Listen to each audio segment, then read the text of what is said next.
अखिलेश यादव ने ईडी को बताया थाने की पुलिस कहा जिस देश में 80 करोड़ लोगों को देना पड़ रहा फ्री राशन वह कैसे होगा खुशहाल। वहीं बीजेपी के वरिष्ठ नेता लाल कृष्ण आडवाणी को भारत रत्न देने की घोषणा पर समाजवादी पार्टी प्रमुख अखिलेश यादव ने कहा कि उन्हें यह सम्मान वोट बचाने के लिए दिया जा रहा है। समाजवादी पार्टी के राष्ट्रीय अध्यक्ष अखिलेश यादव बाराबंकी पहुंचे। बाराबंकी में उन्होंने मेधावी छात्र छात्राओं को लैपटॉप वितरित किए। इस दौरान अखिलेश यादव ने कहा कि बच्चों के पढ़ने और आगे बढ़ने के लिए लैपटॉप की जरूरत है, इसीलिए समाजवादी पार्टी के टॉपर बच्चों के लिए लैपटॉप की व्यवस्था की है।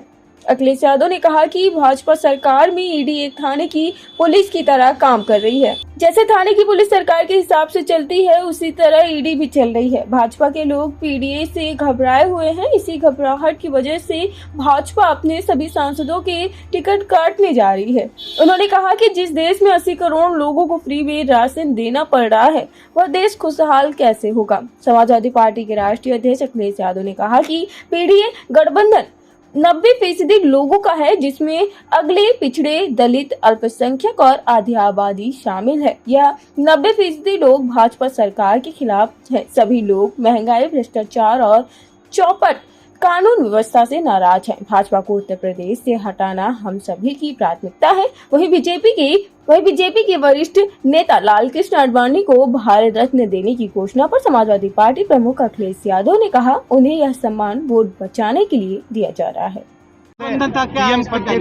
देखिए, ये पीडीए गठबंधन 90% लोगों का है, जिसमें पिछड़े, दलित भाई, अगड़े, आधी आबादी और अल्पसंख्यक में मुसलमान भाई, चाहे बौद्ध हों, जैन हों, सभी लोगों को शामिल किया है। और ये 90% लोग इस सरकार के खिलाफ हैं। जिस तरीके से भ्रष्टाचार, महंगाई और जिस तरीके का सरकार में कानून व्यवस्था चौपट हुई है, 90% लोग इन सरकार के खिलाफ हैं। अखिलेश जी, आपके कार्यकर्ता आपको बतौर प्रधानमंत्री देखना चाहते हैं, क्या सही मौका है? देखिए, कौन वहां बनेगा, कौन पहुंचेगा, ये सवाल नहीं है।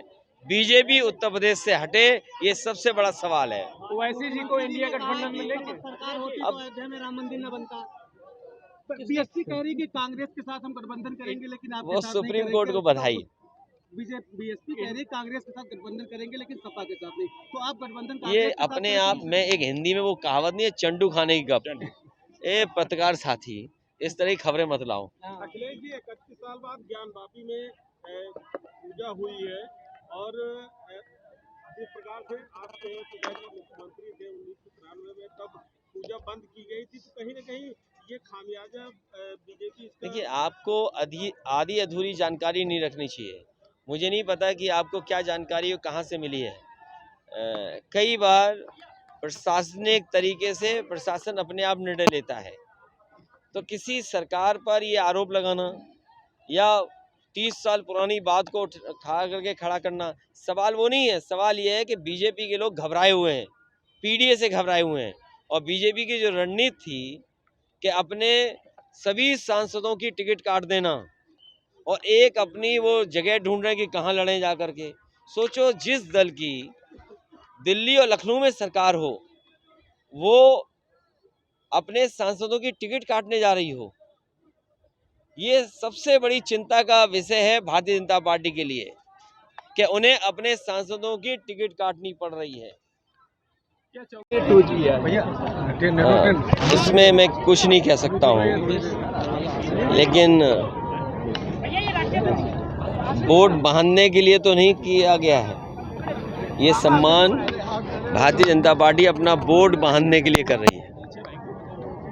कांग्रेस कह रही है कि आपने अपनी लिस्ट ऐसे ही निकाल दी, उनसे बातचीत नहीं हुई। बातचीत चल रही है, बातचीत हो रही है और सीटों के तालमेल को लेकर के जीत ही आधार है।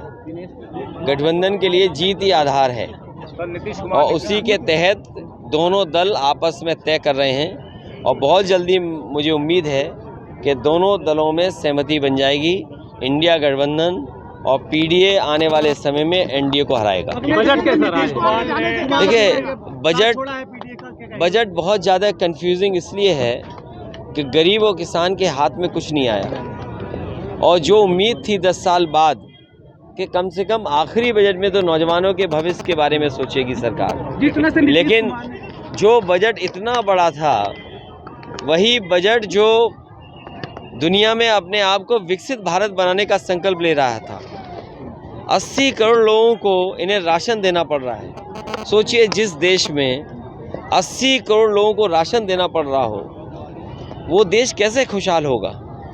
बुनियादी सवाल वही है कि क्या किसान की आय दोगुनी के लिए कुछ बजट में है, और जब तक आपके यहाँ कारखाने उद्योग नहीं लगेंगे, अगर आप विदेश से ही सब सामान मंगाने लगोगे तो फिर आपके कारोबार और आपके उद्योग को क्या बढ़ावा मिलेगा। इसलिए सरकार को सोचना होगा कि किसान खुशहाल हो, उद्योग कारोबारियों का सहयोग हो और किसी तरीके से नौजवानों के लिए नौकरी और रोजगार के अवसर पैदा हों। नीतीश कुमार देखिए, ये पॉलिटिकल यात्रा पॉलिटिकल पार्टीज की होती हैं, तो पॉलिटिकल पार्टी की यात्रा है, वो अपनी यात्रा तय कर रहे हैं। अखिलेश जी, पार्टी आपकी महिला सशक्तिकरण की बात कर रही है और यहाँ पर महिला चेयरमैन है, कहीं पोस्टर में उनका नाम नहीं है, कहीं फोटो नहीं कहीं है मंच और पे कहीं मंच पे भी जो नहीं प्रतिनिधि है है, वो और लिखी यहाँ है चेयरमैन। प्रतिनिधि ने लिखा है कि तो यार ये बताओ, कोई नई चीज है ये? प्रधानपति कितने घूम रहे हैं? नहीं, लेकिन ये कोई बात हुई? अब हम आपसे शिकायत करें कि आप लोग सब पुरुष क्यों आए हो, ये कोई बात हुई आपकी? आपके हिसाब से नहीं, ये कोई बात हुई? आपके हिसाब से चेयरमैन बोल अच्छा, सकते हैं ना? कौन सा चैनल है? आपके हिसाब से सही है ना? नहीं, कौन सा चैनल के है? न्यूज, हैं? के न्यूज तो के न्यूज में और कोई नहीं है, केवल आप ही हो? आप ही क्यों आए हो? डिस्ट्रिक्ट अच्छा, तो दूसरा भेजिए, ऐसा ठीक नहीं है। नहीं ठीक, आपके सवाल का जवाब ये है कि आप ठीक नहीं हो, किसी और को भेजो। सर विपक्ष का मुख्य यूपी में भी अपना परफॉर्मेंस दिखाएगी। देखिए, ईडी थाने की तरह है, इसलिए थाने की पुलिस उसी हिसाब से चलती है जो सरकार होती है। ईवीएम का आरोप लगाते रहा है विपक्ष, अब आपने अफसरशाही पे आरोप लगाया, तो इससे कैसे लड़ेंगे 2024 में? ईवीएम हटेगी तभी जब भारतीय जनता पार्टी हटेगी। मैं जनता से कहूँगा भारतीय जनता पार्टी हटाओ, ईवीएम हट जाएगी अपने आप। बैलेट पेपर्स कराएंगे क्या? जो दुनिया में बेस्ट प्रैक्टिसेस हैं, जो विकसित देशों में जिस तरह की व्यवस्था है, कम से कम विकसित देशों की उस व्यवस्था को भी अपनाना चाहिए। अगर वो बैलेट से वोट पड़ते हैं अमेरिका में, इंग्लैंड में, जर्मनी में या दुनिया में और देश हैं जो आपके पड़ोसी देश हैं, उनमें अगर बैलेट से वोट पड़ रहा है तो उस दिशा में भी विचार करना चाहिए। बीजेपी को हटाइए, हराइए, 80 हराइए, अपने आप ईवीएम हट जाएगी। बिखरे विपक्ष को कैसे एकजुट करेंगे? ये पीडीए एक होगा। नीतीश कुमार ने छोड़ दिए, ममता बनर्जी भी कह रही है कांग्रेस